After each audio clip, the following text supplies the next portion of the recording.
Okay, good afternoon, everybody. Welcome to this meeting of the Senate Committee on Education. I'm Senator Angie Taylor, and I have the honor of chairing the meeting today. Let's go to first things first. Madam Secretary, roll call. Senator Buck. Senator Cruz Crawford. Senator Donyade.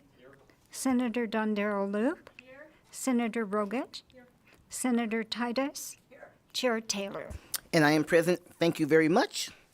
Welcome here in Carson City and the throngs of people who came out to hear this exciting bill in Las Vegas and the dozens of people that I'm sure are online. Thank you for being here. We do have one bill hearing on our agenda today, and that is Assembly Bill 445, revising provisions relating to libraries. Everyone here has been here before, so quick reminders, just turn off your electronic devices. Make sure you turn the microphone on and say your name. If you testify, please make sure you leave your business card. Please sign in and make sure you leave your business card for our committee staff. And I believe everyone knows the rest from there, so we will go ahead and get started. So we will welcome the presenter, the chair of Assembly Ways and Means, and the Speaker Pro Tem in the Assembly House, Assembly Member Danielle Monroe Moreno. Welcome. Thank you for being here. I'm sorry, in company. Good afternoon, and thank you, Chair Taylor and committee, for scheduling Assembly Bill 445. As the chair stated, I am Assembly Member Danielle Monroe Moreno. I proudly represent Assembly District 1 in Clark County. And sitting with me today is my intern, Brandon Kyle. Brandon is a recent, as of last week, graduate from UNR. Yes, it's okay to clap. It's okay to clap. An amazing young man who did the research on this bill. I believe that part of our jobs as legislators are to mentor the next generation, and he is a dynamic young man. He's done a ton of research, and if you saw the bill in its original version, it was a much larger bill. It has been amended down, but across the United States, we're seeing a growing amount of challenges to various pieces of literature, often arising due to concerns over what's appropriate language or themes related to race, gender, and history. While some parents and community members advocate for restrictions on certain books, others argue that it limits intellectual freedom and hinders students' access to diverse perspectives. What AB 445 does. It was a request brought to myself by a number of parents, librarians from our public schools, our charter schools, and our public libraries to have some protections for them and their work. So it can help safeguard students' access to a wide range of books while allowing our local educators and community stakeholders to make informed decisions about their libraries and their curriculum. And it is a very small bill, and with your permission, Madam Chair, I would like to turn it over to Mr. Kyle, and he will walk you through the bill. Absolutely. Welcome, Mr. Kyle. Thank you for having me. So, in its original form, the bill created kind of a structured process for how We're going to go back to your name. Oh, Thank yes. you so For much. the record, my name is Brandon Kyle. That is Brandon, Kyle, Kyle.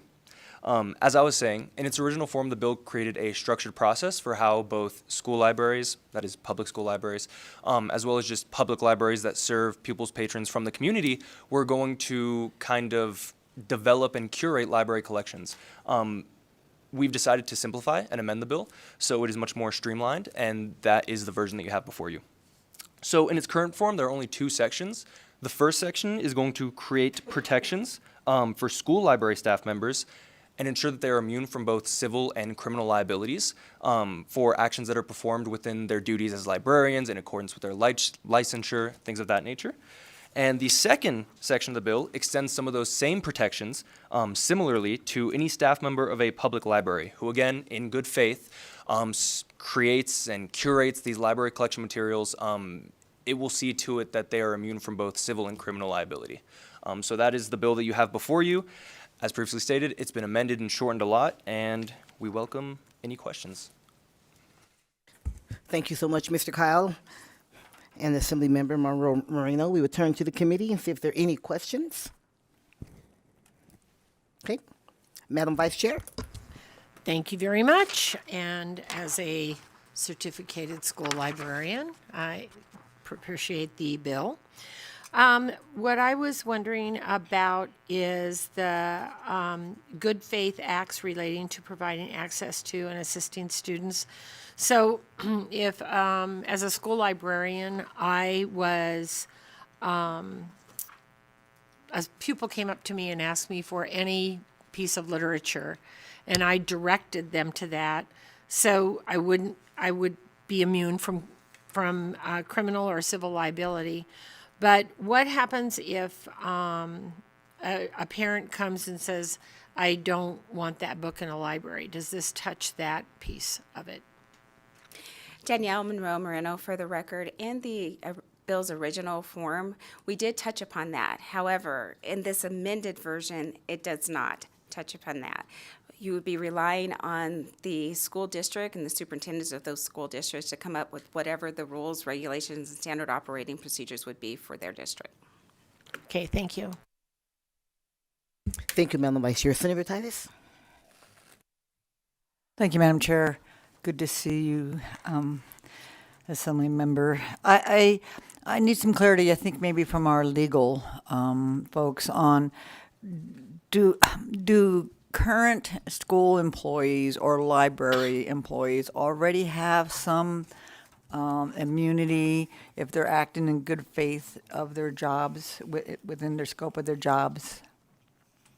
I mean, I'm just wondering, are we just protecting librarians versus the special ed teachers versus the PE teachers versus if they're doing their duty, are they protected at all from liability? Counsel, would you mind? Cameron Newton, Committee Counsel. So in Chapter 201 of NRS, there are multiple sections that relate to obscenity and obscenity-related statutes. And under NRS 201.237, it provides that the provisions relating to obscenity broadly do not apply to universities, schools, museums, or libraries which are operated by or under the direct control of the state or any political subdivision of the state, or to persons while acting as employees of such organizations.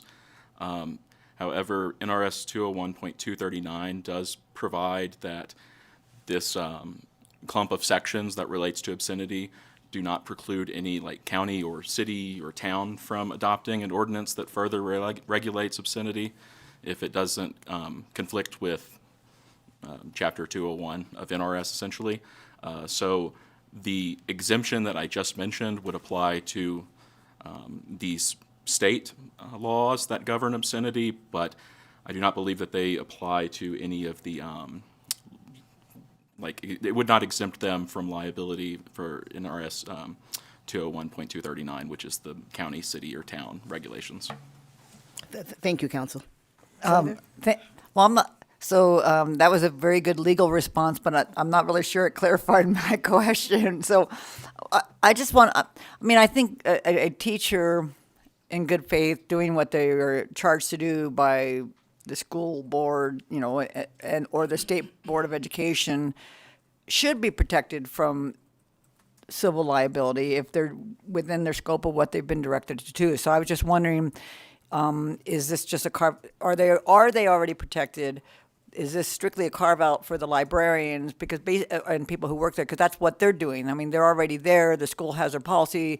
Unless the librarian, say, brings in a book on their own to share, I would assume that's outside of the scope. So, just for clarity, maybe some member could clarify that. If a librarian has put in books that otherwise would not be okay, are they protected in this bill from that? Danielle Monroe Moreno, for the record, These protections are for the books that have been approved by the Board of Trustees for the school district and the superintendent. Yeah, so thank you, because, sorry to interrupt you, because that's exactly what I mean. You know, that, so it doesn't affect them if they're clearly outside the scope of what they should be doing. They're working in good faith in the school because these books have been okayed. I would think that they're already protected, and that's what the question was that I needed to have answered. Danielle Monroe Moreno, for the record, what we are seeing across the country is that a number of educators, but librarians in particular, are being targeted. And so librarians within the state asked that we bring the bill. And so I'm answering a call that came from the constituents. Thank you, Senator Titus. Other questions? Okay, seeing none. Thank you, Assembly Member, and thank you, Mr. Kyle. Congratulations, by the way. Please, if you would sit back, we will open the hearing. The hearing's already open, but we will now open up for testimony in support of Assembly Bill 445.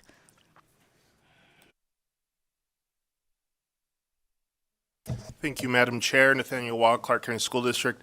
I have the joy of speaking in support of this for the school district, but I'm also a public library trustee in Southern Nevada, so this matters to me as well. We support this bill because it provides essential protections for school and public library staff who act in good faith to help students and patrons access library materials. As frontline stewards of information and literacy, these individuals play a critical role in fostering curiosity, academic success, and lifelong learning. AB 445 ensures that library staff are not subject to civil or criminal liability simply for doing their jobs, which is providing access to constitutionally protected materials and guiding users in their search for knowledge. Thank you, Madam Chair. Thank you so much. Please go ahead. Good afternoon, Madam Chair, members of the committee. My name is Tom Clark. I'm actually here on behalf of two clients, the Nevada Association of School Boards, which is affected by Section 1 of the bill, and also the Reno Sparks Chamber of Commerce, which is affected somewhat by the second section of the bill. From the Reno Sparks Chamber's perspective, our CEO, Ann Silver, serves as the chair of the Washoe County Library Board. The accusations that fly in those meetings towards the librarians themselves demonstrate legislation like this is needed. Not to say that a member of the public wouldn't actually bring a civil complaint against a librarian, but this would protect it. And of course, Section 1, from the school's perspective, the Association of School Boards supports. Thank you. Thank you, Mr. Clark. Please go ahead. Afternoon, Alexander Marks with the Nevada State Education Association, speaking in favor of Assembly Bill 445 is amended to provide immunity from civil and criminal liability for librarians performing their job duties, providing access to or assisting pupils or library patrons in accessing library materials. NSA represents school librarians who play a vital role in supporting students, teachers, and the entire school community by promoting literacy, research skills, and access to information. School librarians provide a broad range of materials representing different perspectives, cultures, and ideas, fostering inclusivity and critical thinking. Librarians have played an important role in upholding intellectual freedom. As efforts to restrict library materials intensifies, particularly aimed at materials about or from marginalized communities, AB 445 will provide librarians with important protections. This will allow librarians to perform their duties without fear of undue or unfair legal repercussions, and we ask for your support. Thank you.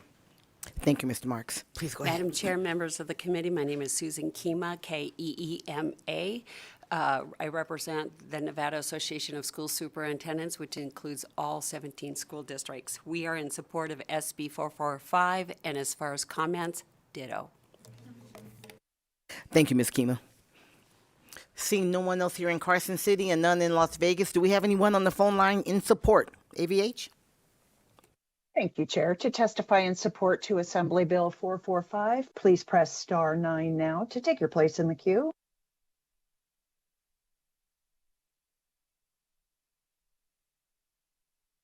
Chair, we have no callers in support at this time. Thank you so much. And now we'll open the hearing for opposition testimony. Seeing none here in Carson City or in Las Vegas, AVH to the phone lines when you're ready. Thank you, Chair. To testify in opposition to Assembly Bill 445, please press star 9 now.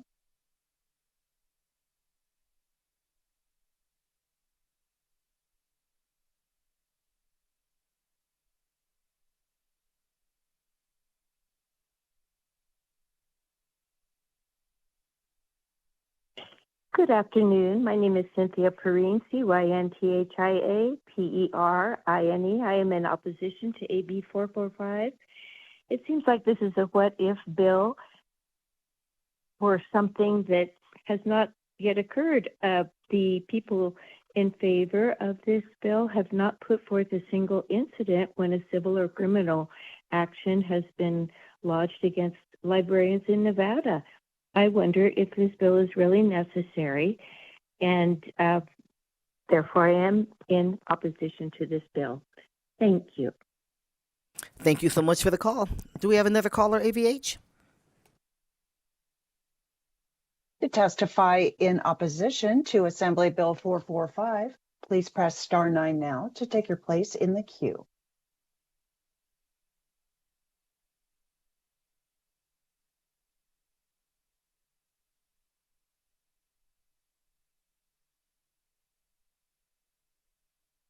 Good afternoon. My name is Lynn Chapman, LYNNCHAPMAN, and I'm the State Vice President of Nevada Families for Freedom.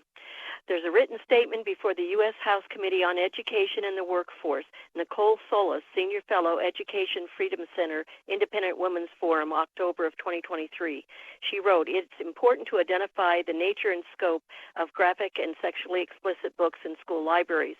This is not an occasional problem. On the contrary, the amount of sexually explicit books in the school libraries is extensive and vast."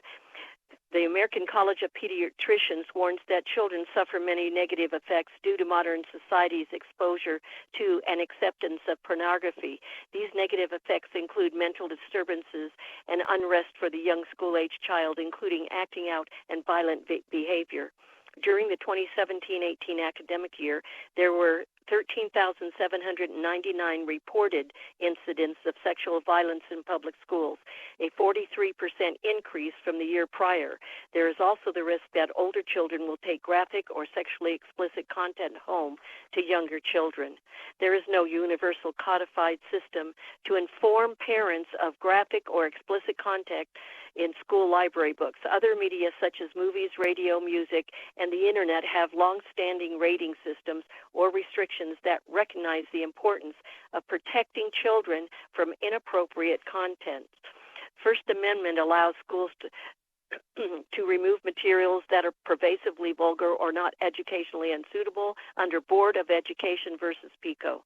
The American Library Association even trains its member libraries to understand that school boards have greater discretion over school library materials. If the board can demonstrate that the materials are educationally unsuitable or pervasively vulgar, the removal may be upheld by the courts. You know, unquote.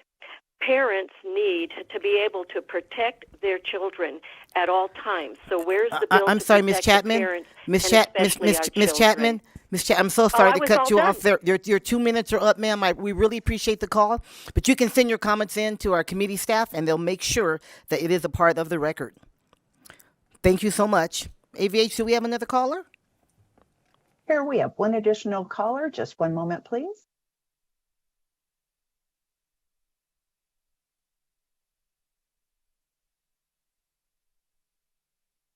Caller with the last 3 digits 422.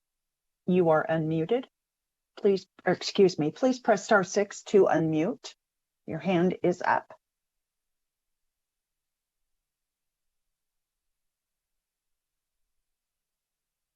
Caller, you're unmuted. Please proceed. Yeah, this is Ashley Perkins, Perkins, and I'm an administrator. I'm so of the sorry. Can you school. speak a little louder? We can't hear you, and that we want to make sure we hear your comments. Is there any way you can speak a little louder? Yes. That's so much better. Thank you so Hi, much. this is Ashley Perkins. Yep, Ashley Perkins, Perkins, and I'm an administrator of a charter school. And I do oppose this bill, as I think our bills are very conflicting in nature. I think there's already laws out there that protect in good faith of professionals, and it doesn't make sense to me that we make a bill specifically for librarians when we have a whole range of staff members within schools who make good faith decisions every single day. There's already laws and guidance as far as books and age appropriateness. So I just don't understand the purpose of putting in an entire bill for libraries immuning them from criminal or civil liability. So for that reason, I oppose this bill. Thank you. Thank you, Ms. Perkins. Do we have another caller, AVH? Chair, we have had no additional callers at this time. Thank you so much. And now we'll go to neutral testimony. Neutral testimony here in Carson City or in Las Vegas. Okay, seeing none, AVH will check the phone lines. Chair, we have had no additional callers at this time. Thank you so much. We'll go to our bill sponsor to see if you'd like to have any closing comments. Please welcome back Assemblymember Monroe Marino. Thank you so much, Chair Taylor and committee, for allowing us to present Assembly Bill 445. I'm Danielle Monroe Moreno. As a mother and a grandmother and a leader in this legislative body, I ask for your support for this bill. Thank you. Thank you so much. We're going to take a 1-minute recess.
Okay, welcome back from recess. I want to ask one question before we go further. We're going to go into a work session. To our bill sponsor, would you mind coming forward? I just want to make sure I'm clear, Assembly Member. So the version of the bill that we have is what was approved on the Assembly side, and that came over. So there are no new amendments. Okay, just wanted to be sure. Thank you so much. Okay, we will go into a work session now. Work session on Assembly Bill 445, and I will turn it over to our policy analyst, Ms. Sturm Gaynor. Thank you, Chair. Jen Sturm Gaynor, Committee Policy Analyst. Again, as nonpartisan staff, we do not advocate for or against any measure. The work session document in front of you. I've also left several copies over there on the table over there for the public. Assembly Bill 445, we just heard that bill provides that staff members of the school and public libraries are immune from certain liability. There are no proposed amendments, Madam Chair. Thank you, Ms. Sturm Gaynor. Are there any questions for staff? Seeing none, I will entertain the motion to do pass. So moved, do pass. Thank you, Madam Vice Chair. There's a motion. Is there a second? Second. Second from Senator Cruz Crawford. Any discussion on the motion? Senator Titus? Thank you, Madam Chair. And although I respect the Assembly member that brought this bill forward and the good intention of this, I think the employees are already protected, and I just feel that singling out one employee or one class of employees for a school district when they're all doing, I believe, in good faith, then they should be protected within their scope of practice. And so I think this is a bad precedent, so I'm going to be no. Thank you. Thank you, Senator Titus. Any other discussion on the motion? Seeing none, all those in favor, please indicate so by saying aye. Aye. Is there opposition? Nay. Opposition from Senator Buck and Senator Titus. Okay, let the record show the motion passes 5-2, and I will assign that floor statement to myself.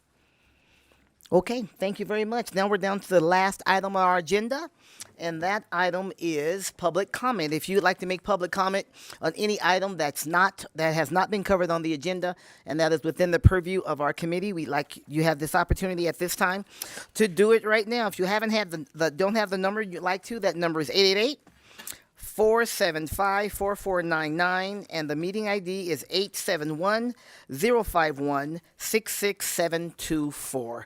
See if there's anyone here in Carson City. None. See none for public comment here in Carson and none in Las Vegas. AVH, we will go to the phone lines if there's any public comment.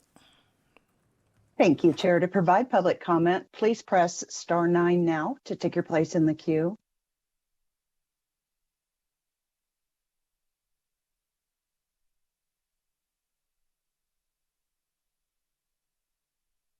Chair, we have no public comment callers at this time. Thank you so much, AVH. Thank you so much, committee. We appreciate your coming in right off of the floor, lunch in hand in most cases, and we will be adjourned. And just stay tuned. Call of the chair as more bills, if more bills get assigned our way. We are adjourned.